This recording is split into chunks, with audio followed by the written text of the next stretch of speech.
네, 매주 월요일에는 종창 토크로 여러분들과 함께하고 있습니다. 외교 안보에 종착역은 없다. 종창 토크 지금부터 시작하겠습니다. 김종대 전 의원님 그리고 김창수 전 민주평통 사무처장님 나와 계십니다. 두 분 어서 오십시오. 안녕하십니까. 깜짝 놀라셨죠? 제가 갑자기 말을 딱 멈춰가지고. 순간 까먹었어요. 글쎄 딴 생각했나? 그렇죠. 아니요, 순간 딴 생각한 게 아니라 순간 댓글에 보니까 지금부터 종창 타임 이렇게 벌써, 써주셔가지고 그걸 예. 보고 살짝 잘 지내시고 계시죠? 아이, 그럼요. 저희는 예. 월화수목 금금금 선거가 시작돼가지고 저희들이 네. 지금 들루산으로 뛰어다니고 있는데요. 글쎄요. 어제 대구에 가서 와 새벽 시장을 만났는데 와 어마어마한 인파 속에서 저희가 진짜 살아있는 생생한 대구 민심을 취재할 수 있었습니다. 하나하나 이따 말씀드리기로 하고요. 하나 지금 그 이 문제를 어떻게 해야 되느냐 매우 심각한 상황인데 지난 토요일이었습니다. 23일 노무현 대통령 17주기 추모식에 일베들이 온 거예요. 그래서 3, 4모 몰려다니면서 조롱하는 모욕하는 사진을 찍은 것을 조수진 노무현 재단 이사가 보고를 받고 이거 이대로 안 되겠다 해서 문제를 삼고 있습니다. 두 분 어떻게 보십니까? 노무현 대통령과 5년을 함께 하셨죠? 네. 네. 글쎄 그 지금 저것은 계산된 혐오적 스타일의 도발. 네. 그러니까 사회적으로 화제가 되면 될수록 자신의 정치적 효능감은 커진다. 그래서 일베 커뮤니티 안에서의 어떤 영웅 심리 내지는 과시 이런 걸로 이제 쉽게 말하면 관종이라 이거예요. 이렇게 관종. 해가지고 관종. 네. 이렇게 해가지고 그 사이트 내에서의 어떤 그 도발이고 이런 부분이 이제 잘못 관리되면은 굉장히 어떤 그 일상화될 수도 있겠다. 이런 생각이 듭니다. 그래서 난 저 청년들에 대해서 참 안타까운 생각을 갖는데 네. 저렇게 해서 자신들의 어떤 그 존재감을 갖다가 이렇게 자꾸 확인해야만 되는 어떤 트랩에 빠진 거 아닌가. 이래서 이 치유의 방법을 좀 고민하게 됩니다. 어떻게 해야 저 치유할 수 있을까? 지금 그 좀 저런 친구들을 치유할 수 있는 방법은 우리 김창수 처장님께서 갖고 계십니까? 방법이라 이제는 다 저기 좀 근데 일베가 청년들만 있을까요? 청년이 주축이라도 아닌 사람도 있죠. 예. 어르신 일베도 있으실 거예요. 어르신도 있을 수 있죠. 네, 어떻게 보십니까?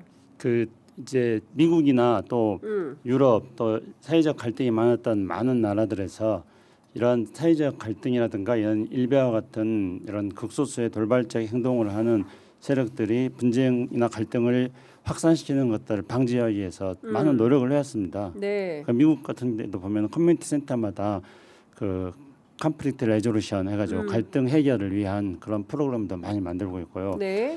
사실은 우리나라보다도 분쟁이 훨씬 더 심했던 여러 가지 요인으로 네. 뭐 종교적, 인종적 여러 가지 역사적 이런 요인으로 갈등과 분쟁이 심했던 나라들이 부지기수로 많이 있습니다. 그 나라들도 모두 다 어떻게 하면은 종교 간의 대화를 하고 사회적 대화를 하고 갈등 해결을 할 것인가 이런 것들을 많은 노력을 기울여서 해왔습니다. 근데 지금 미국 보십시오. 미국처럼 이렇게 극단화된 나라가 됐습니까? 미국을 설명할 때는 양극화잖아요. 네. 근데 미국만 그렇습니까?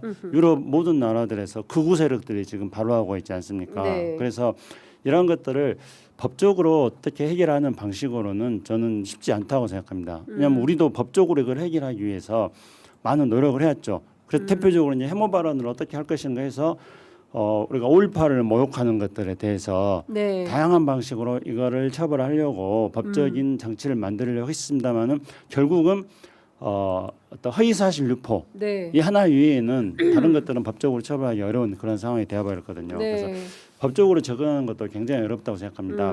그래서 이제 기본적으로는 장기적으로 본다면은 네. 우리 사회가 지금 굉장히 발전하고 있지 않습니까? 그런 한편으로 볼 때 우리 사회의 발전이 양적 경제적 성장에 기반한 양적 팽창의 기본이 되고 있습니다. 네. 그러니까 경제가 성장한 만큼의 우리 사회의 품격이라든가 이런 것들은 아직 뒷받침되고 있지 않는데 장기적으로 본다면 이런 선진국으로 본격적으로 진입하려면은 경제적 성장에 못지않게 사회적 품격도 거기에 뒤따라가야 된다고 생각합니다. 이건 장기적인 겁니다.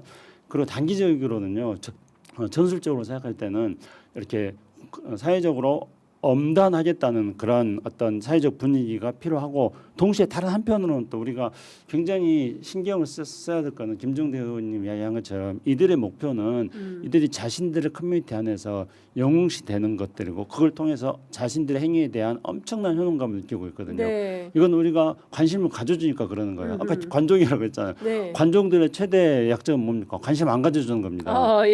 예, 그래서 이 관종 퇴치를 위해서 우리가 사회적으로 분명히 이들을 엄단해야 된다는 그런 어떤 분위기를 만드는 건 필요하지만 동시에 모순적인 수도 있습니다만 이들에 대해서 행위에 대해서 일일이 관심 안 가져주고 개무시하는 것도 하나의 방법일 수 있다고 생각합니다. 네, 그 국회에서는 5.18 특별법 개정안을 통해서 허위사실 유포에 대해서만 처벌하는 것이 아니라 희생자와 유족 그리고 관련자의 명예를 훼손하거나 모욕하는 행위도 처벌 대상에 포함하자. 그래서 5.18 특별법 개정안 논의가 이제 본격화되고 있는데 정치권에서는 또 장동혁 대표가 이 스타벅스와 관련해서 대통령이 뭐 왜 이 커피 저 커피 먹어라 말아라 그 개입을 하느냐 평범한 뭐 일반 회사까지 뭐 커피 먹어라 근데 커피를 먹어라 말아라 한 적은 없어요. 그렇지만 이렇게 모욕적 행위에 대해서는 비판을 하고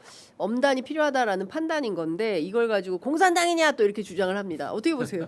아니 그러니까 거기서 말하는 의원들이 네. 보니까 여러 명이 나오던데 뭐 나경원 의원, 네. 김민전 의원, 예. 어째 주로 여성 의원들 참전도가 높아요. 네. 장동혁 대표와 여전사들 이렇게 해서 스타벅스 군단을 꾸려가지고 예. 지금 저 예. 대응을 하고 있는데 예. 대단히 죄송한 얘기인데 예. 이거 미끼를 덥석 물으셨다. 미끼를 덥석 물었다. 그렇죠. 장동혁 그러니까 대표가. 무슨 얘기냐면은 스타벅스라는 어떤 의제는 예. 보수 재결집을 하기 위한 이슈처럼 느껴지는 거예요. 그러니까 거기에 막 전두환 사진 올리고 네. 뭘 하고 해가지고 예. 야 우리 보수 재결집을 하는데 스타벅스 사건이 때마침 딱 터지고 예. 이재명 대통령이 개입을 예. 해주니까 예. 이거 잘 걸렸다 이런 식으로 뛰어드는 모양이 예. 이게 이제 보수 재결집. 예. 근데 이게 예. 보수 분열하고 사실은 고립되는 트랩이란 말이야 이게. 지금까지 저기 장동혁 대표의 문제라는 것은 국민의힘 내에서조차도 고립된 그 일정 정도 어떤 셀프 고립 내지는 어떤 저 윤어게인에 대해서 이렇게 갇혀 있는 형국이 됐는데. 네. 근데 스타벅스에 이어가지고 저기 뭐냐 그 전두환까지. 네. 그리고 저 양반은 왜 얘기할 때 항상 이를 악물고 얘기하냐 좀. 표정 좀 편하게 좀 하고 좀 얘기 좀 하고 됐었는데 전형적인 파시스트 스타일이네 내가. 그러니까 좀 이중 꽉 물고 얘기 좀 하지 말고 이빨을 풀어. 저러다 이빨 상해. 물론 이빨을 풀어. 치과 의사는 매출이 오르겠지만 네. 좀 난 그것도 좀 그래요. 스타벅스는 이를 악물고 마셔야 되나? 불편하게? 네.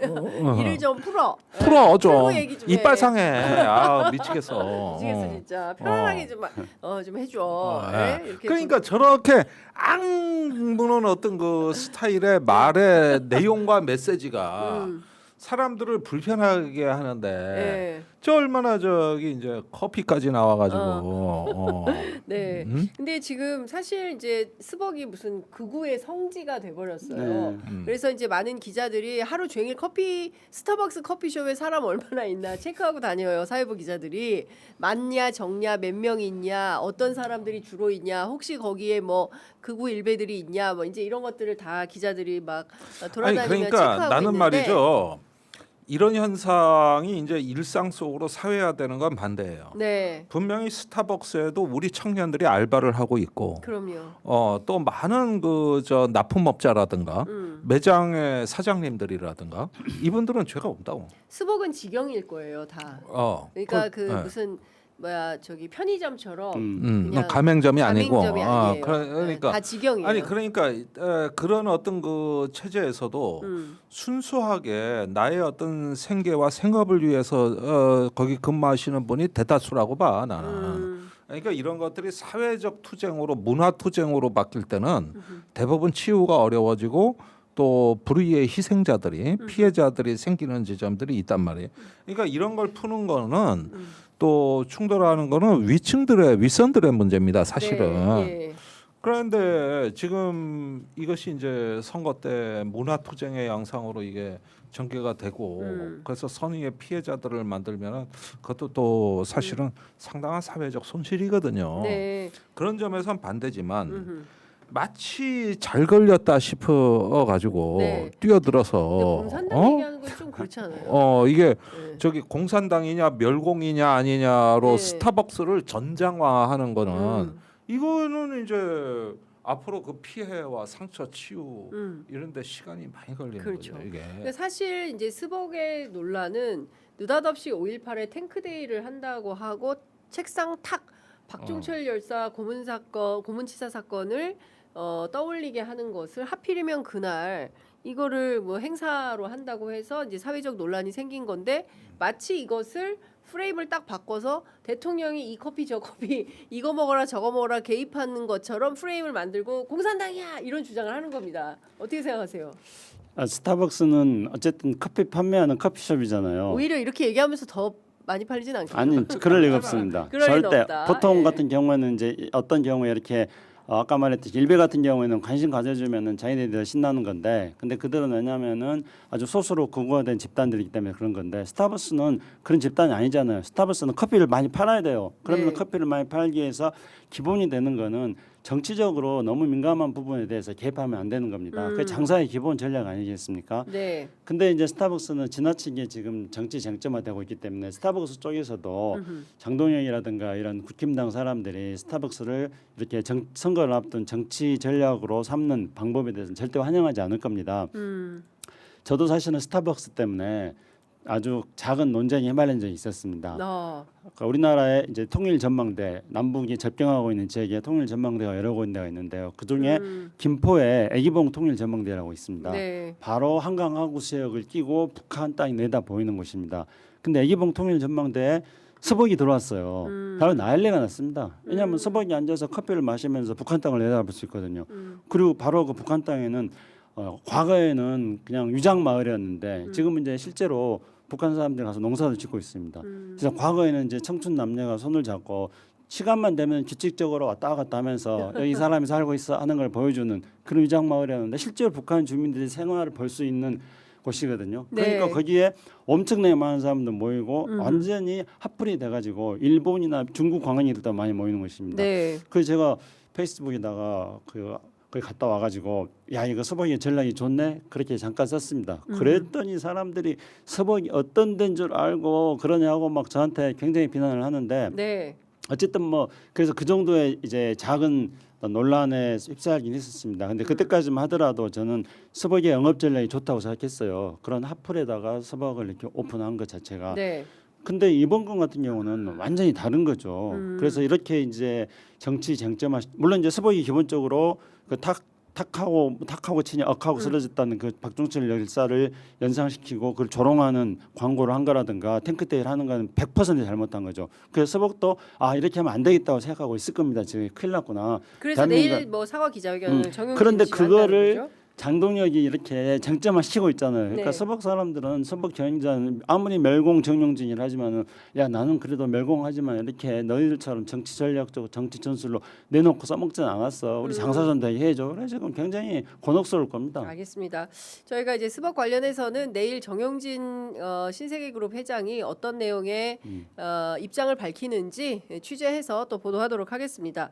자, 저희가 밤사이에 들어온 내용을 종합을 해보니 미국과 이란이 호르무즈 해협을 개방하고 이란이 보유한 농축 우라늄을 폐기하는 데 원칙적으로 합의했다.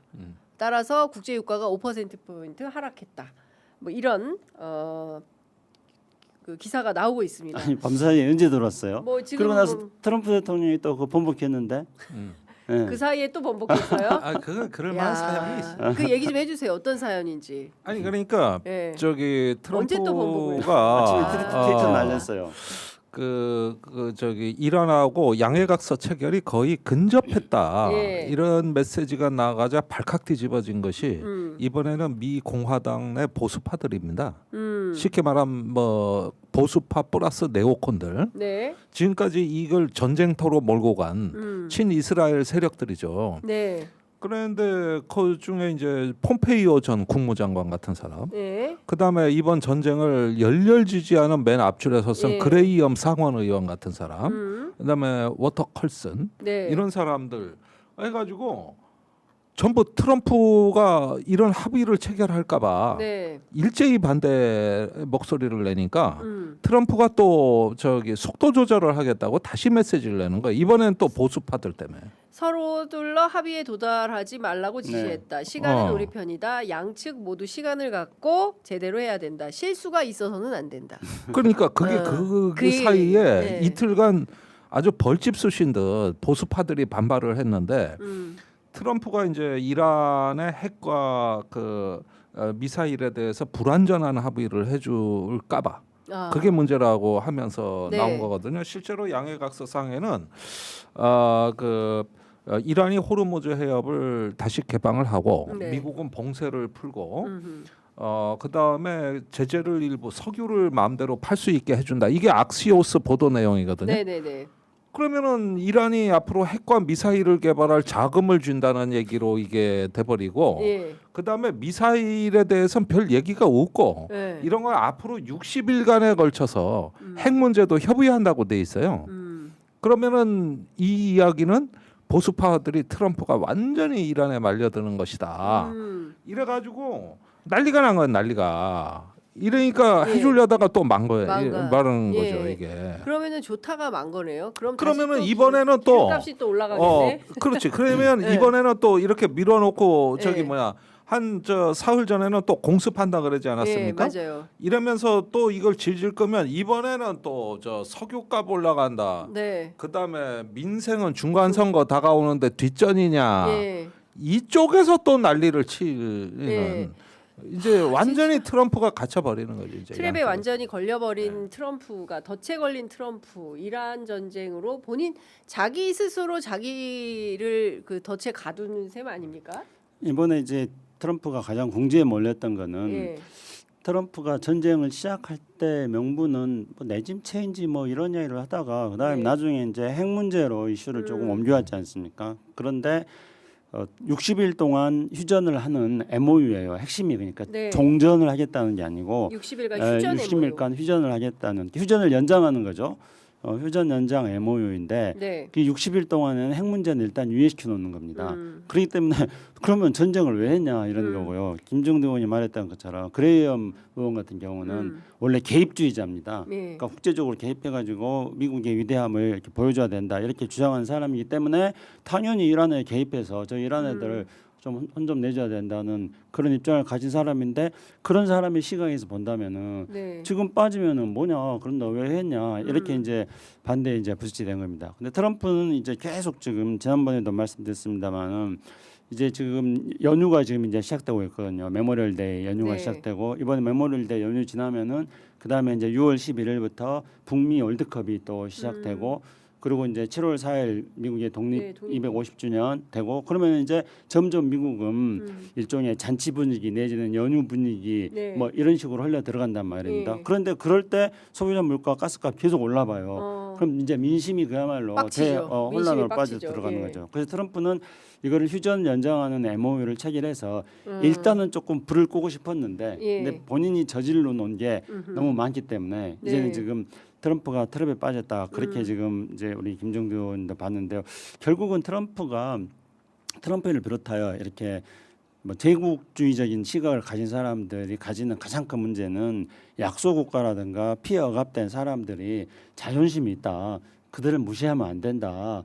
이런 부분에 대해서 충분히 이해를 못 하고 있는 거예요. 그래서 이제 이러한 혁명 수비대라든가 이런 사람들 트럼프를 못 믿고 이미 자존심 상했고 그래가지고 우리는 끝까지 버텨야겠다. 네. 이렇게 하고 있는 거고 그러니까 빼도 박도 못하게 우리는 끝까지 버텨야 된다. 지금 그렇게 하고 있는 거예요. 네, 그러니까 트럼프 네. 입장에서는 결국 그런 사람을 상대할 때는 미국은 이제 선거도 있고 다원주의 사회고 그러니까 여러 여론들이 트럼프를 압박하게 되는 거죠. 네. 결국은 그래서 트럼프가 지금 어려운 상황에 빠져 있습니다만은 그러나 또 여전히 네. 트럼프는 뭔 카드를 꺼내들지 모르니까 더 중요하다고 생각하는 거는 어쨌든 지금 상황은 협상 국면이 본격화 됐구나 하고 사람들한테 인식을 시키고 네. 있다는 겁니다. 그러니까 이 전쟁은 이제 끝나는 국면으로 가는 네. 거야. 그런데 끝나는 국면으로 가는 상황에서 어떤 이슈들이 주요 쟁점이 될 건지 그리고 이거를 과연 협상으로 타결 지을지 아니면 계속 이렇게 왔다리 갔다리 할지 아니, 혼란만 그러니까 부추길 건지 어떻게 될까요? 뭐 전쟁도 아니고 평화도 아닌 상태에서 애매한. 왔다리 갔다리가 그나마 나은 게 자 보십시오. 네. 이런 상태에서 이제 대충 합의하고 중동에서 빠지잖아요. 네. 미군이. 예.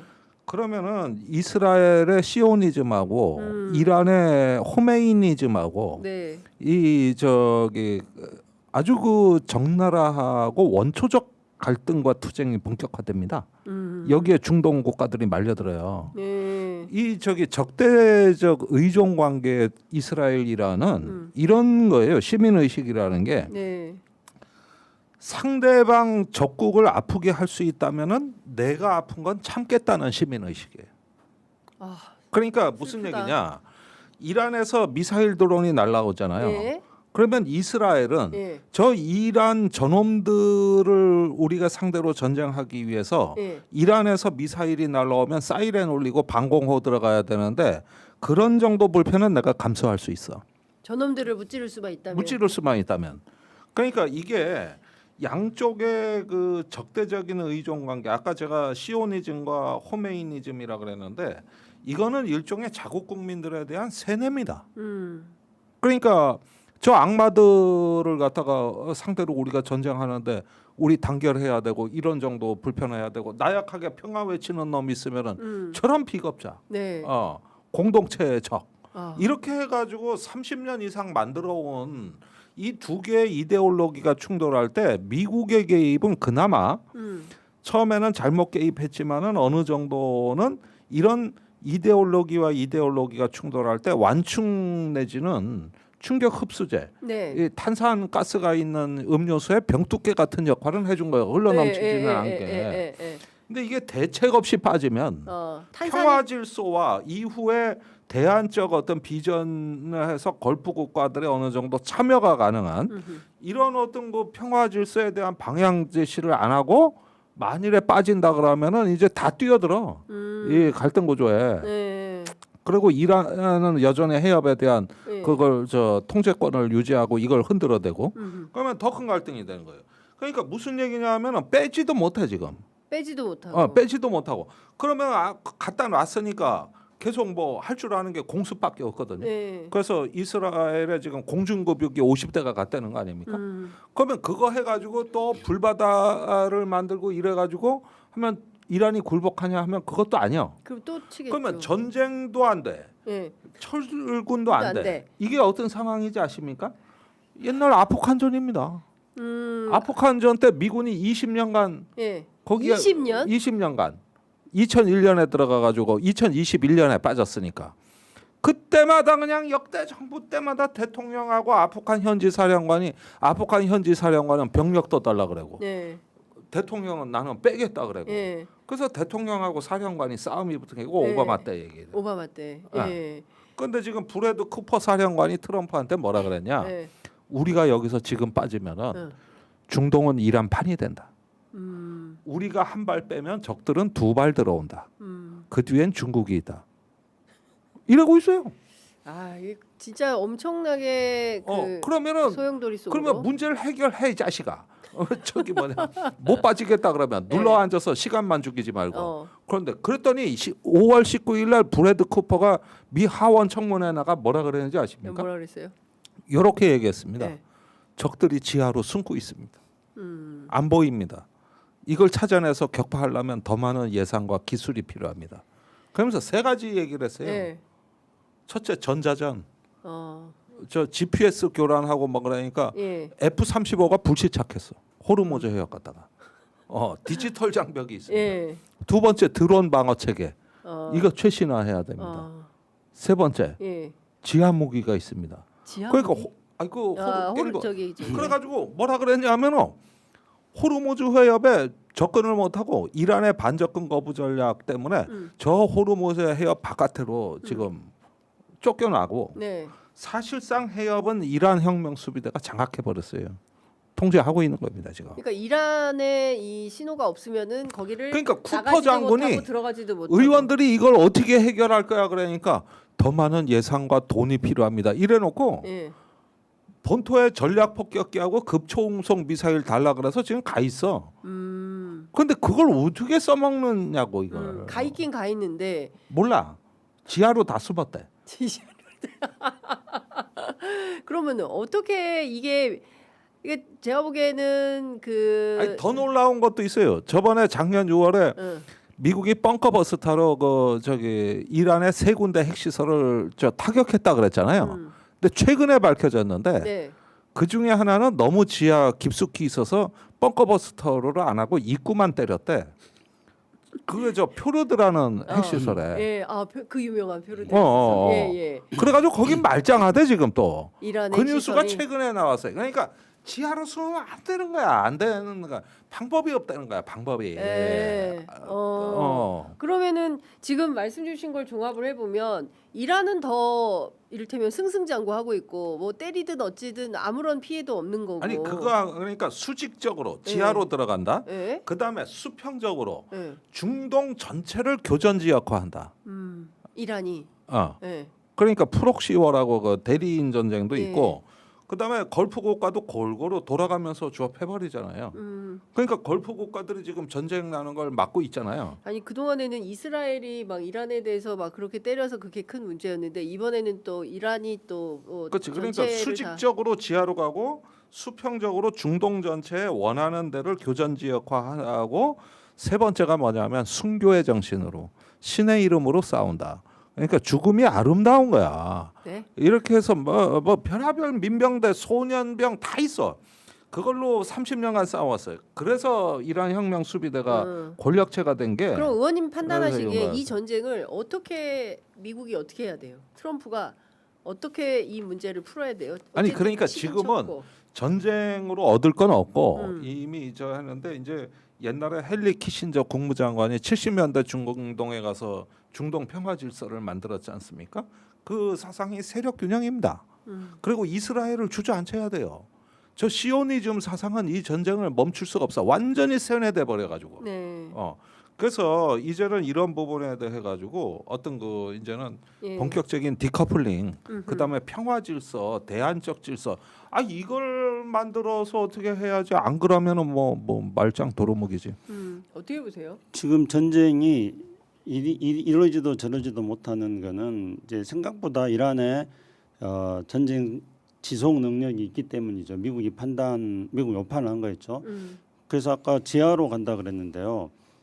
이란의 60% 이상이 산악지대인데 다 화강암지대예요. 그러니까 북한하고 똑같아요. 핵무기도 안 돼. 핵무기. 네. 못 들어. 북한도 한반도도 세계적으로 그렇지. 굉장히 유명한 화강암지대인데 예. 이란도 그래요. 그리고 북한도 전부 다 지하 요새화 시켰잖아요. 네. 땅속 깊이. 그렇죠. 그러니까 북한도 이렇게 화강암지대 땅굴 파는 데는 북한도 아주 선수들이거든요. 땅굴엔 일가견이 있죠. 예. 예. 근데 이란도 마찬가지예요. 북한하고 이란하고도 관계가 더 깊었거든요. 그렇죠. 그래서 예. 북한의 기술이 이란으로 갔는지는 몰라요. 화강암 파는 기술이. 그러니까 이제 땅 속으로 유소가 되어 있을 건데 그게 30년간 해놨을 거라는 거죠.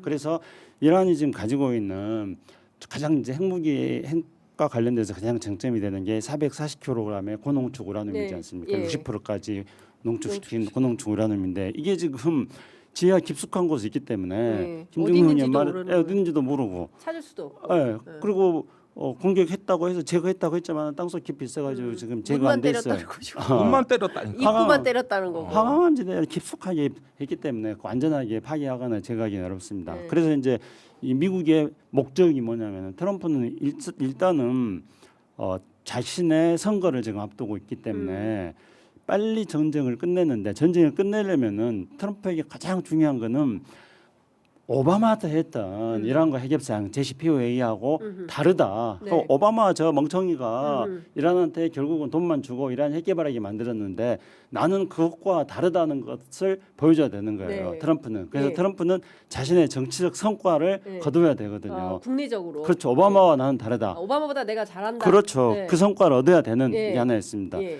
그런데 그 성과를 얻기 위해서 우라늄 440kg 고농축 우라늄을 자기가 가져와야 돼. 근데 그 점에서 이제 어디 있는지를 몰라. 어디 있는지 몰라. 여기저기 다 때려도 안 나와. 보물찾기 하는 수도 없어, 할 수도 없어, 들어갈 그 수도 없어. 특수부대가 들어가야 돼. 특수부대가? 그 장비 갖고. 그런데 어디 특수부대가 있는지? 들어가서 그 이란의 넓은 지역을 다 헤집고 다녀야 되는데 그 그게 말이 가능하겠어요? 되냐고요. 근데 예. 이란은 이제 그거를 지난번에 이제 러시아하고 협상하는 과정에서 러시아로 반출하자 뭐 이런 이야기가 나왔는데 네네네. 이란은 뭐 러시아로 가는 거는 미국한테 넘겨주는 것보다 낫겠죠. 예. 이란의 자존심상. 그런데 미국은 또 트럼프 대통령의 성과가 안 되는 거잖아요. 그렇죠. 러시아로 가면 안 되지. 미국으로 그렇죠. 갖고 그렇죠. 와야죠. 예. 그리고 트럼프 대통령은 만약에 그 440kg을 미국으로 갖고 오면 그거 얼마나 큰 아유. 이벤트가 되겠어요. 금관 이상이라고 봅니다. 예, 그렇죠. 그런데 이제 거기다가 이란이 그러면 그걸 희석시키겠다. 근데 희석시켜도 기술적으로 본다면은 이거를 다시 재농축할 수가 있거든요. 그래서 희석시키는 것도 안 돼. 그러니까 이란은 이제 우라늄을 가지고 있는 것들이 자신들의 어떤 국가적 자존심과 관련된 문제이기 때문에 예. 이걸 또 안 해주는 거예요. 그럼 이스라엘은 또 어떤 거냐면 시오니즘 말씀하셨는데 그래서 시오니즘에 따라가지고 중동에다가 이스라엘이 딱 국가를 세워버리지 않았습니까? 근데 이스라엘 입장에서는 뺑 둘러서 다 적들이잖아요. 예, 그렇죠. 그렇기 때문에 또 이스라엘은 이란과의 그 오랜 앙숙 관계 속에서 자기들은 핵을 가지고 있음에도 불구하고 이란의 그 프락시 전쟁이라 그랬는데 예. 뭐 주변에 헤즈볼라라든가 뭐 예. 전부 다 이란의 대대인들이 예. 이스라엘을 빙 둘러싸고 있기 때문에 기본적으로 또 이스라엘이 태생적으로 거기다 나라를 세움으로 인해서 네. 안보 불안을 가질 수밖에 없는 겁니다. 그렇죠. 그러니까 이스라엘은 또 가장 강력하게 예. 이란 핵 제거해야 된다고 그러고 이 당사국이 3당사자들의 예. 이해관계가 예. 이게 너무나 다르고 그렇기 때문에 이제 지금 이게 쉽게 해결이 안 되는 거라고 생각합니다. 그렇지만은 부정적인 것만은 있지 않습니다. 그러니까 이스라엘을 제외하고 이제 이스라엘도 조금 있으면 이제 선거를 하는데 네. 그게 어떻게 될지는 조금 논의를 하더라도요. 이란과 미국이 모두가 다 이 전쟁을 지속적으로 했을 경우에 생기는 어떤 약점들이 있습니다. 네. 이란 같은 경우는 이제 당장 경제적으로 좀 너무 힘들고 네. 그 아무리 이 빈곤한 상태에서 저항하는 게 익숙해졌다 하더라도 네. 그게 또 임기치가 있는 겁니다. 미국도 이제 중간선거를 앞두고 미국 국민들이 이제 점점 힘들어지는 거고 그렇기 때문에 지금 이번에 이제 MOU 같은 것들을 가지고 네. 이란에서도 굉장히 긍정적으로 지금 신호를 보내고 있었고 네. 최고 지도자의 결심만 뭐 있으면 된다 뭐 이런 식의 메시지를 보냈는데 또 미국에서 이제 뒤집은 거였거든요. 예, 예. 그러니까 현재 상황은 미국과 이란이 전쟁을 장기적으로 했을 경우에 가질 수 있는 서로 간의 약점들을 잘 알고 있기 때문에 조정해 나가는 상황인데 네. 그러나 조정한다 그래가지고 낙관적으로 전쟁이 끝난다 이렇게 또 볼 수 없는 상황인 거죠. 그 회색지대죠. 복잡합니다. 아니 복잡해. 복잡한데 네. 명쾌하게 정리가 이런 안 되네. 부분을 네. 해결할 수 있는 어떤 지적 능력과 전략적 식견이 있느냐 네. 지금 트럼프 정부가 제가 보기에는 중간 선거 앞에 석유값하고 네. 정권 지지율 문제지 이런 국제 질서를 갖다가 뭔가 이렇게 문제 해결을 할 수 있는 전략적 행보를 할 수 있는 그 코어 그룹이 존재하지 않는다고 봐요 저는. 네. 트럼프 행정부에. 트럼프 행정부 안에. 예. 네. 그러니까 이제는 무슨 얘기냐면은 이건 정말 중요한 우리가 시대의 문턱을 넘고 있는데 이제는 이란 미국한테 이 전쟁의 미래를 맡겨놓을 수가 없는 게 그 이제 국제사회의 개입이라는 걸 이제 한번 생각을 해봐야 됩니다. 네. 이제는 전쟁 당사자들이 빨리 협의만 해라, 예. 종전해라 이렇게 얘기해보니까 그럴 능력이 안 되는 거예요. 안 하고 있잖아요. 미로 속에 갇혀서 출구를 못 찾고 있어요. 네. 그럼 누군가 출구를 찾아주고 이걸 같이 해결할 수 있는 국제사회 네. 이제는 강한 압력들이 이제 형성이 돼야 되는데 저는 6월 이후부터 예. 이제 세계 공급망, 식량난, 에너지난의 이제 3중 복합 위기가 이게 굉장히 심각해지거든요. 6월 이후에. 우리나라도 비축류가 지금 거의 떨어져 가고 있어요. 6월부터는. 아 그래요? 예, 실제로 67일분밖에 안 돼요. 그러면은 지금까지 차량 2부제하고 뭐 하고 했는데 더 센 게 들어가야 되고 그 다음에 이제 그 파종기가 지나갔기 때문에 네. 예, 이제 식량난이 6월부터 시작해서 올 가을까지 이게 굉장히 심각합니다. 우리는 그래도 괜찮은 것 같아요. 방금 전에 우리 송미령 장관님 오셨는데 야채가 너무 많이 나서 여러분들 양파 한 방씩 양파 한 방씩 오늘 사셔야 됩니다. 네. 아니 그러니까 이건 세계적 차원을 내가 세계적 차원, 우리 국가적 차원이 아니 아니라. 보십시오. 지금 문제가 뭐냐면은 우리나라는 그래도 좀 기초 체력이 있다 그러지만 동아시아 국가들은 그런 게 없어요. 비축류도 없고 식량도 취약하고 공급망도 개판이란 말이에요. 공급망은 문제죠. 그런데 지난주부터 무슨 일이 생겼냐면 저 파키스탄, 방글라데시 이런 나라들에서 네. 외환 위기가 시작됐어요. 저기 자국 통화 가치가 폭락하고 예. 달러가 유출이 되면서 우리 97년에 겪었던 IMF 위기 같은 시기가 진짜 저기 아시아의 이 취약한 국가들에선 벌써 나타났다고. 그게 지난주라고. 네. 이렇게 해서 시작되는 거야. 97년 IMF도 원래 아시아 국가들에서 시작하다 한국으로 네. 건너오면서 커진 거거든 이게. 네. 쓰나미처럼 커져가지고 물론 지금은 그 정도는 아니고 내가 자꾸 겁주는 얘기처럼 하지만은 그런데 겁주는 이거는 이 파키스탄이 저렇게 중재에 목을 매는 이유도 자기들의 지금 생존이 걸려 있기 때문이거든요. 그런데 보십시오. 우리 옛날 코로나 팬데믹 때 그 백신을 갖다가 그 선진국들이 입도선매해서 그 독식해 버리는 바람에 저 지금 고통받고 있는 국가들이 거지 취급당했습니다. 거지 취급. 그때부터 글로벌 사우스라는 정체성이 생긴 거예요. 근데 이번에 한 번 더 당하잖아. 그 공급망 위기 속에서 그 국가들이 네. 이런 못 참습니다. 이제 못 참아요. 네. 그러기 전에 우리 같은 중견 국가들이 나서줘야 돼 또. 예.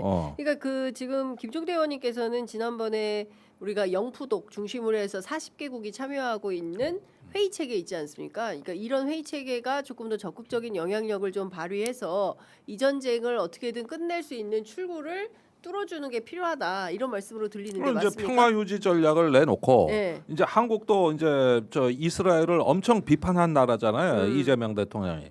그러면 비판을 했으면 네. 나는 이렇게 해결하고 하겠다. 싶다. 이렇게 국제사회에 우리가 공공재를 내놓을 수도 있는 거고 그걸 통해서 이제 국제사회와의 생산적 대화. 예. 난 그런 전략적 자율성은 그런 단계까지 써먹는 거다. 이래야지 그냥 비판만 하고 끝내면 안 된다 이거지. 근데 그거는 엄청난 파장이 있었어요. 사실은 그동안 우리 역대 대통령들에게서 보지 못했던 장면이다 이런 평가가 있어요. 이재명 대통령의 그 발언들은 분명히 깜짝 놀랄 만한 발언입니다. 근데 우리가 잘 생각해야 볼 필요가 있습니다. 네. 이재명 대통령이 가장 관심을 가진 것 하나는 이 우리 국민들의 삶입니다. 국민들의 생활, 국민들의 안전과 관련된 것들인데 그래서 그 국민들의 삶 안전과 관련된 것 외연을 확장시키면 이제 보편적 인권과도 관련된 것들인데요.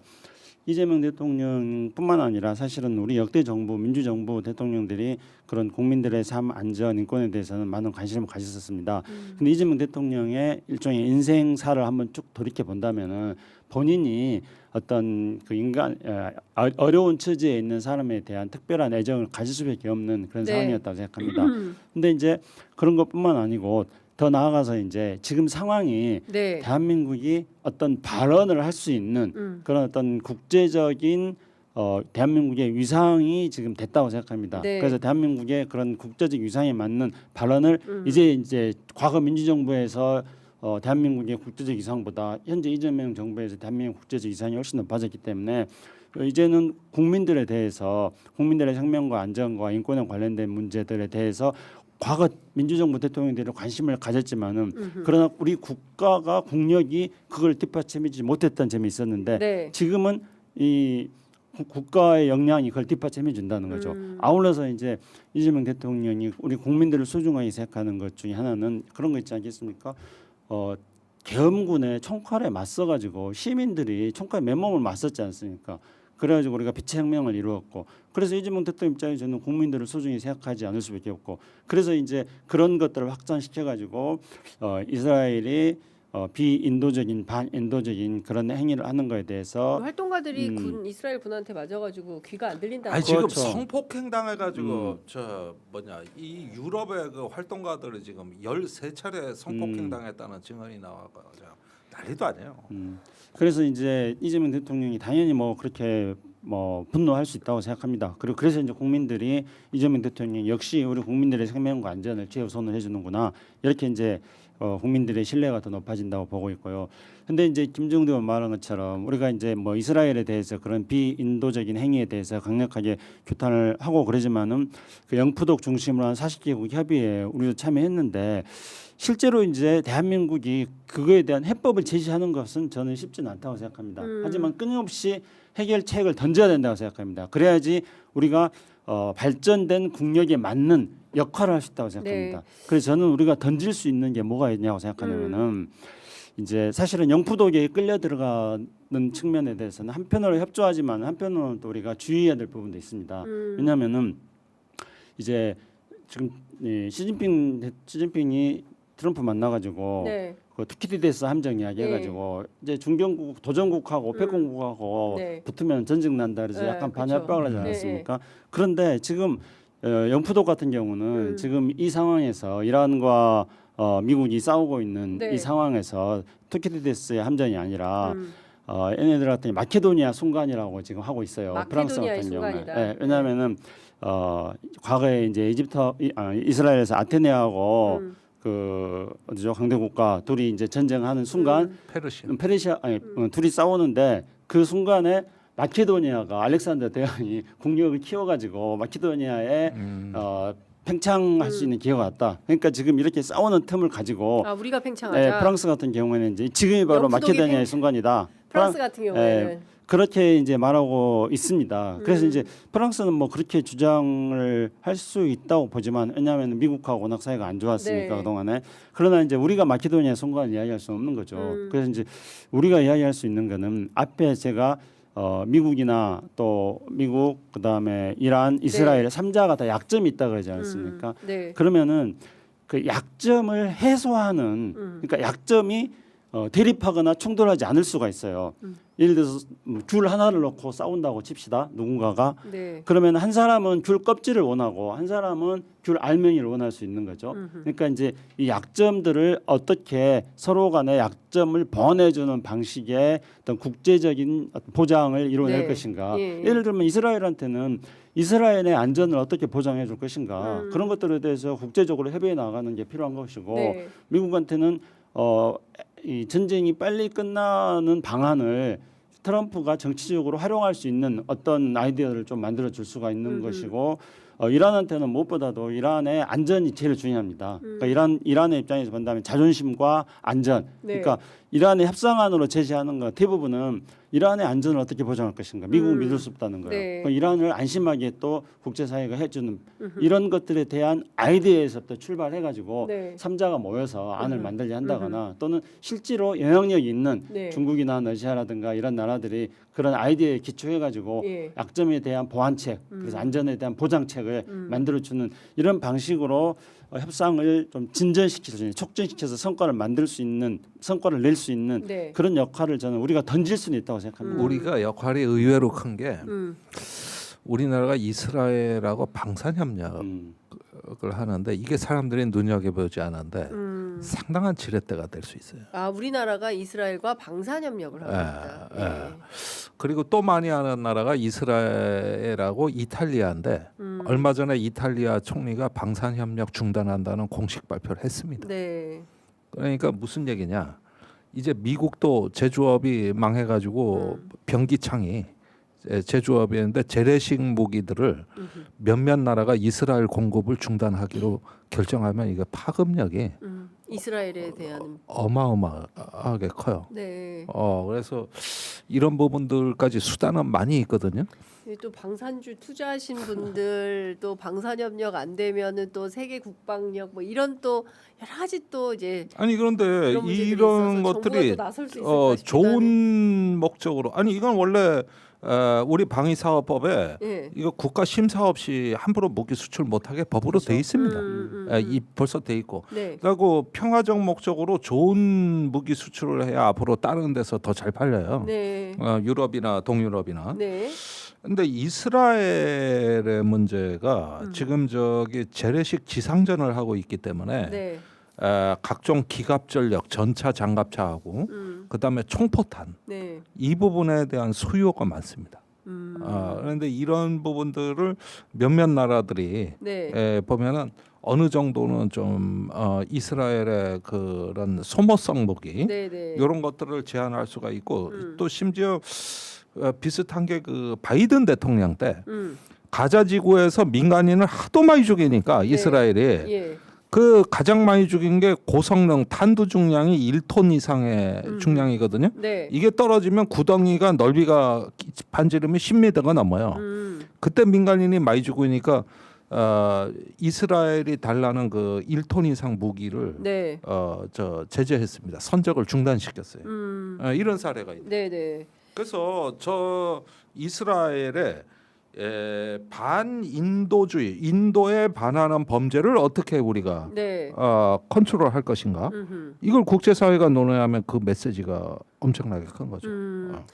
이제 되게 중요한 포인트를 다 말씀을 해주셨는데 우리가 오늘 해야 될 얘기는 많고 벌써 시간은 다 됐어요? 54분이어서 6분밖에 안 남았는데 해야 이것도 될 좀 이야기가 뭐예요?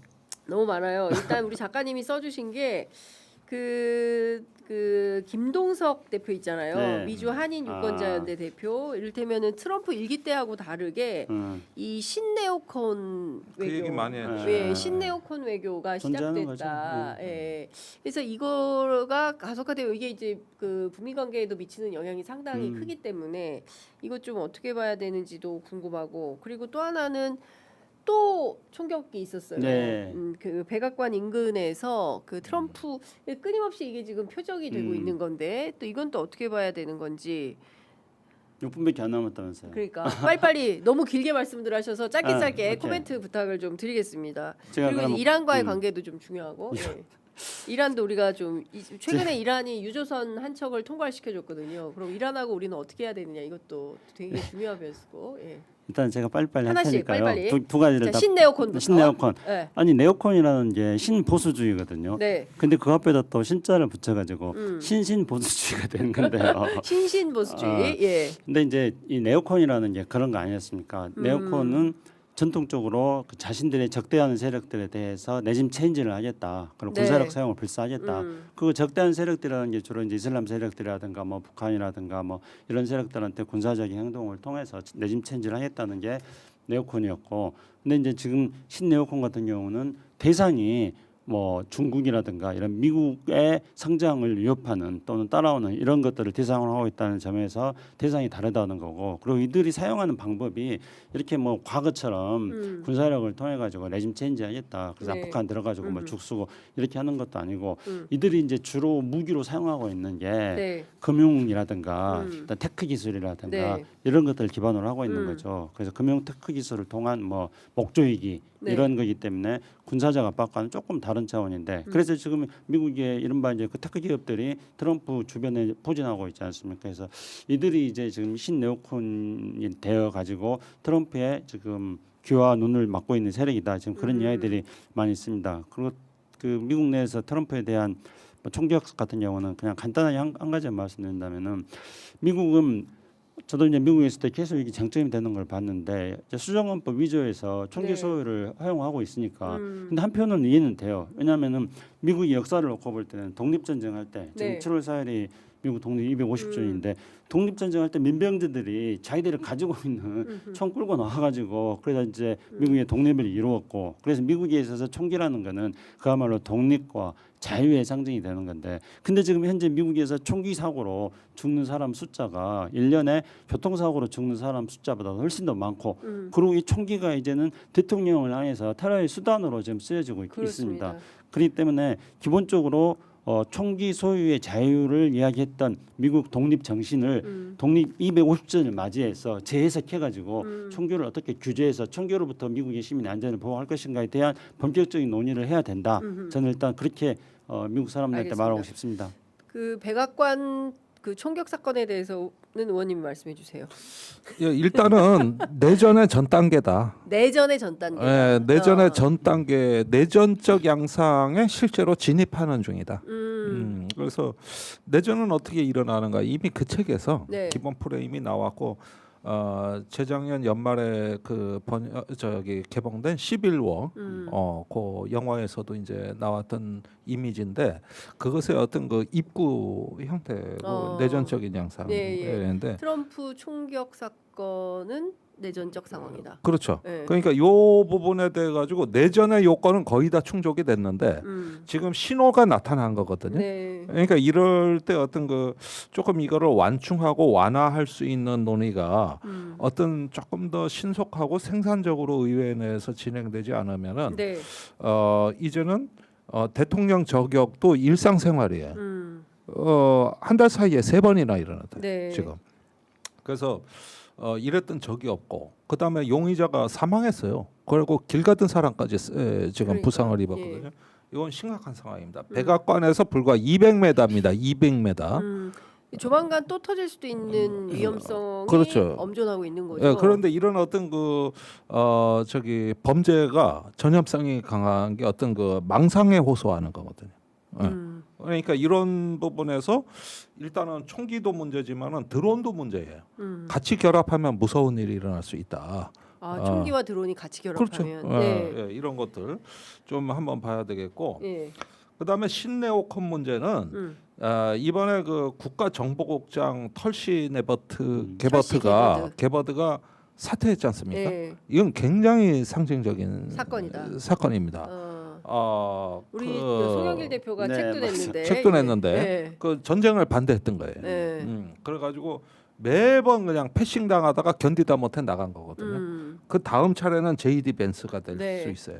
거기가 또 전쟁 반대 반대하고 소극적인 있어요. 예. 그 협상 문제란 벤스 말이에요. 부통령이 사퇴할 수 있다. 아니 뭐 사퇴까지는 선출직이니까 안 되겠지. 네. 임명직이 아니거든 여기 예, 부통령은. 예. 그러니까 그건 아니지만은 그러면서 이제 다른 쪽으로 했는데 확실히 요번 2, 3일 동안에 트럼프가 그 네오콘들한테 휘둘리는 모습을 보여줬어요.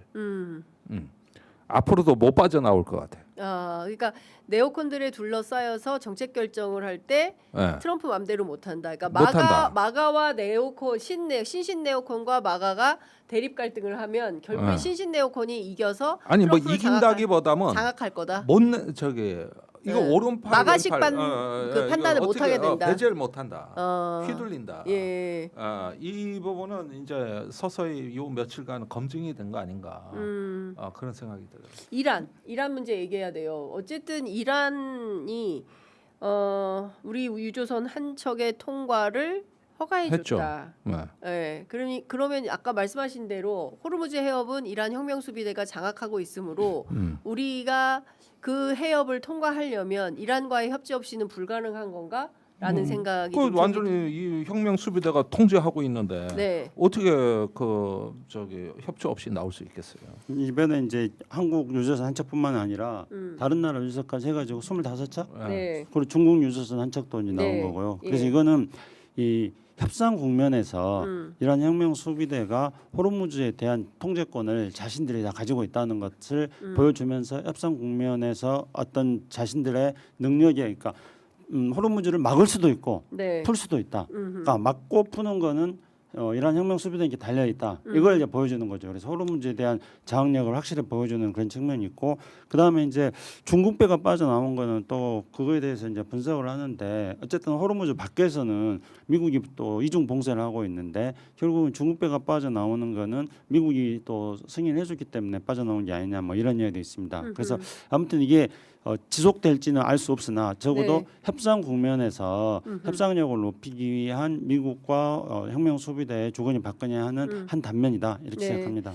그 가자에 활동을 하러 갔던 뭐 해초 활동가 김동환 씨인가 뭐 그 두 분에 대해서 갑론을박들이 있는 것 같아요. 근데 그 위험한데 거기까지 꼭 가야 되겠냐부터 시작해서 평화를 위한 구호 활동인데 그걸 막아서는 안 된다. 근데 앞서 이제 말씀하신 대로 이제 유럽의 활동가들 같은 경우에는 정말 인간적으로는 해서는 안 되는 몹쓸 짓을 그 이스라엘 군이 감행을 한 거 아니겠습니까? 그러니까 이런 상황에 대해서 이거를 어떻게 봐야 됩니까? 우리 외교부는 가지 말라 했기 때문에 여권 압수하고 형사처벌 그 현장에서 국가안보부 장관, 그 이스라엘의 장관이 직접 지휘하고 모욕적인 행동을 하는 게 나왔단 말이에요. 자기가 X에 올린 거예요. 그렇죠. 본인이, 자기가 본인이 올린 거예요. 예. 그런데 그 심리 구조가 아까 얘기했던 이제 시오니즘이 어떤 얼굴을 보여주는 거거든요. 네. 그다음에 지금 저기 예루살렘의 그 무슬림 성소에서도 사건이 벌어졌습니다. 거기에 막 그 장관들이 가가지고 또 금지된 행동을 했고 이런 걸로 보니까 지금의 시오니즘은 어떤 그 민주주의 국가 이스라엘을 신정 국가로 전환하는 어떤 그 하나의 촉매제로 거의 지금 절정에 도달해 있다. 네. 그러면서 이게 이제 마오이즘이라고 하는 건데 그 유럽 출신 엘리트 유대인들이 아니라 중동 출신 리쿠르트 당 집권 이래로 그 저기 시오니즘 성격이 강한 여기가 어떤 이스라엘의 분열을 막기 위해서 종교적 신성 정치를 네. 통치를 한껏 끌어올리면서 이란을 악마화하는 똑같네. 이란도 그렇고 이스라엘도 그렇죠. 그렇고. 그런데 이제 이란 같은 경우는 혁명 수비대 이념이 사회 통치 이념이 된 거거든요. 예. 그게 이제 아까 얘기한 호메이니즘인데, 근데 이게 상호 그 고조가 되는데 이 적대와 혐오의 어떤 경쟁이 멈출 수가 없습니다. 그래서 지금 이런 부분들이 계속 그 해외로도 제3국으로도 확산될 때 이 네. 스피커를 일단 볼륨을 좀 줄여야 됩니다. 그 각자 두 국가 내에도 합리주의 세력이 있거든요. 네. 굉장히 그 국제주의자 또 이런 어떤 그 세속주의자 네. 이런 사람들이 있기 때문에 이런 분들을 어떻게 활용할 수 있을까? 유발 하라리 같은 사람, 네.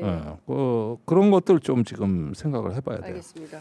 우리 국민들이 위험한 곳으로 가는 것에 대해서 국가는 그것을 가지 말라고 막을 수 있습니다. 당연히 국민의 생명과 안전을 지키기 위해서는 그렇게 해야 되죠. 예. 그러나 이제 그 활동가들이 정말로 그 평화를 위해서 어떤 그 반인도적 활동을 하는 세력들을 규탄하기 위해서 거기 가는 것은 또 그들의 정치적 사상적 자유입니다. 네. 그렇지만 여기서 중요한 거는 우리 외교부가 가지 말라고 했는데 갔다. 그래서 그들에 대해서 책임이 있다. 이렇게 말하는 거는 정부의 무책임한 행동인 거죠. 정부는 막지만은 권고할 수 없는 거죠. 못 가게 해야 되는 거죠. 네. 그러나 또 자신의 신념 위에서 가는 사람을 보호하는 것도 정부의 역할인 겁니다. 네. 그리고 나아가서 이스라엘 같은 경우는 지금 뭐 우리가 쉽게 한다면은 전시 동원 체제 같은 거 있잖아요. 예. 지금 예. 이란하고 싸우고 있는 것들 통해서 유대인 내부에서도 김정도원 이야기한 것처럼 극우 강경 세력들이 지금 이 기회를 틈타서 발호를 하고 있는 겁니다. 네. 네타냐후하고 손잡고 극우 강경 세력들이 발호를 하고 있고 이들이 어찌 본다면은 현재 전쟁을 끝내지 못하게 하는 핵심적인 네. 요인일 수도 있습니다. 그럼 그들에 의해서 저지러지는 이런 만행에 대해서 당연히 우리 정부는 초점 화살을 거기에 맞춰야죠. 그것이 우리 국민의 생명과 안전을 보호하는 것이고 네. 그것이 또 이 전쟁을 또 빨리 끝내게 하는 하나의 역할일 수도 있는 겁니다. 가자를 어떻게 해야 되느냐 정말 국제사회가 끊임없이 관심을 갖고 있지만 해법이 없다. 너무나 오래된 이 가자의 그 이스라엘의 만행을 어떻게 끝낼 수 있나 고민이 되고요. 시간이 지금 11시 6분이지만 우리 작가님 이 얘기는 꼭 좀 들어봤으면 좋겠다라고 하는 게 있습니다. 지난 20일 시진핑과 푸틴 정상회담에서 발표한 공동 성명에 북한에 대한 제재에 반대한다라는 내용이 포함이 되어 있고요. 타임지가 이제 시진핑이 곧 북한에 방문한다라는 보도를 했습니다. 이것은 북미 정상회담을 위한 좋은 청신호다라는 해석도 있는데 두 분 어떻게 보시는지 여쭤보겠습니다. 어느 분부터 하시겠습니까? 근데 일단은 북한식 생존 전략이 이번 이란 전쟁으로 더 돋보인단 말이죠. 핵을 보유하고 어쨌든 억제력을 행사하면서 예. 강대국 정치의 희생양은 안 되고 희생양이 아니라 강대국 정치의 일원으로 이론으로 이게 이제 저번에 천안만문 그 김정은 위원장이 올라갈 때부터 시작해서 쭉 이어지는 하나의 성공 사례로 쇼케이스로 지금 바뀌고 있어요. 그래가지고 중국 러시아가 이제 북한을 양옆에서 네. 이렇게 서포터 해주는 이런 모양까지 나왔다. 이렇게 되면 이제 북미 정상회담은 조만간 더 할 이유가 없고 지금이 제일 좋은데 네. 이런 상황입니다. 그러니까 다만 김정은 위원장 입장에서는 트럼프의 제안을 받을 리가 없다. 한다 하더라도 아니 조금 뭐 그럴 가능성은 예. 좀 줄어들었죠. 예. 일단 못할 상황은 아니지만 예. 근데 지금 한 가지 뭐냐면은 북한도 지금 공급망 위기가 좀 심해요. 그래서 북한 내에서도 지금 여러 가지 연료, 식량 이런 것들의 물가 상승이 예견돼 있기 때문에 단순히 이렇게 폼만 잡는 건 성공을 했는데 인민 생활 개선하고 조금 더 어떤 그 미래로 북한이 갈 수 있느냐 네. 이런 부분들은 전 조금 의문이 시된다고 할 수 있겠습니다. 우리 저는- 한평생 어. 북한 연구를 해오신 우리 김창수 처장 어떻게 보세요? 저는 국면이 바뀌고 있기 때문에 중국이나 러시아가 이 바뀐 국면에 대비하고 있는 거라고 생각합니다. 이 국면이 바뀌는 거는 구조적으로는 1990년부터 2020년까지 30년간 진행되어 왔던 이 탈냉전이 이제 끝났다는 거 지난 네. 시간에도 말씀했습니다만 거기에 이제 새로운 질서가 지금 만들어지려고 하는 상황이고 이 새로운 질서가 만들어지는데 중동에서 지금 그래서 전쟁이 일어나고 전후 질서를 어떻게 만들 것인가 하고 동북아에서 핵심은 이제 북한에 있는 거죠. 그리고 북한에 있어서는 북한이 자기 몸값을 엄청 키웠기 때문에 네. 트럼프 대통령 역시 북한하고 관계 개선을 하는 게 여러 가지 자신의 전략에 도움이 된다고 생각하기 때문에 북미 정상회담을 하려고 할 겁니다. 그렇기 때문에 북한을 놓고 누가 선점할 것인가 네. 이런 게 이제 경쟁적인 지금 국면으로 들어가고 있는 거죠. 그래서 중국은 어떻게 본다면은 북한을 통해 가지고 미중 경쟁 관계 속에서 중국의 입지 내지는 작게는 미중 정상회담에서 9월 24일 날 또 미중 정상회담이 있고 또 올해 여러 차례 G20라든가 뭐 여러 가지 미중 정상회담이 예정돼 있습니다. 이때 트럼프를 상대할 수 있는 카드를 또 만들어야 되는 것이고요. 그렇기 때문에 지난 몇 년간 이제 북한이 키워왔던 몸집이 새로운 질서를 동북아에서 새로운 질서를 만들어 나가는 과정 속에서 하나의 패로 작용하고 있고 이거를 쓰려고 하고 써먹으려고 지금 트럼프 시진핑도 지금 생각하고 있다 이렇게 보여집니다. 네. 아주 좋은 분석. 예, 자 이제 지금 D-9일인데요. 이것 좀 여쭤보도록 하겠습니다. 지금 청소년들 SNS부터 보수 언론까지 민주당 후보를 향해서 당신이 생각하는 주적이 누구냐 이게 지금 선거 전략이 되었다라는 거예요. 최근에 주적이 누구인데 최근에 주적이라는 표현을 안 쓰지 않습니까? 네. 우리 국방부도 그런데 주적이 누구냐? 북한이냐 미국이냐 막 이제 이런 식으로 이제 몰아가는 거예요. 그렇죠. 또 기습적으로 후보한테 가서 갑자기 막 물어보고 갑자기 막 그런 물어보죠. 건데 이게 지금 우리가 바뀐 정세와 한반도 정세가 어떻게 되었고 이 주적이라는 표현을 안 쓰는 이유가 있지 않습니까? 아니 근데 주적이 있으면 뭐 부적도 있냐 그래가지고 그게 좀 웃기는 부적, 얘기라 그 옛날 문재인 대통령도 그런 얘기 하고 그러던데 네. 근데 그런 어떤 상황이 최근에 이제 남북 관계에 어떤 위기가 있다면은 이런 게 좀 통해요. 옛날에 천안함 연평도 막 네. 그러고 그때 진보당 때려잡고 뭐 막 할 때는 허구한 날 종북몰이 할 때는 이게 사회적으로 프레이밍이 네, 돼요. 아주 굉장히 강하게 고착이 돼 있었거든요. 그래가지고 엄청나게 많은 어떤 사건들이 있었는데 지금은 네.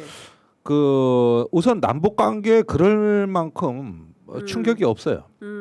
그러니까 뜬금없는 논쟁이 돼버리는 거죠. 그래가지고 인위적이고 이렇게 만들어 나가는 논쟁이 돼버렸는데 그래서 위력은 많이 줄었다. 그러나 역시 윤 어게인 이 극우 입장에서는 필요한 전략이죠. 네. 자기들 결집을 위한. 그런데 이게 그러면 선거 현장에서 뭐 예컨대 영남권에서 보수 대결집으로 이어지냐? 이 연결고리는 안 보인다는 거예요. 네. 이 연결고리는 안 보여. 단지 관종들의 커뮤니티와 그런 걸 통한 어떤 장동혁 대표의 놀이터. 이런 면에서 제한적이고 국지적이다. 그러니까요. 대구에 갔는데 장동혁 대표 비판 많이 하더라고요. 마이크 딱 대면 아 잠깐만, 이 얘기는 좀 해야겠습니다라고 하면서 국민의힘 제가 제일 재밌었던 게 뭐냐면 자 대구에 많은 변화를 원하시는데 전 당연히 경제 발전이 나올 거라고 기대를 했어요. 그리고 질문을 던진 거죠.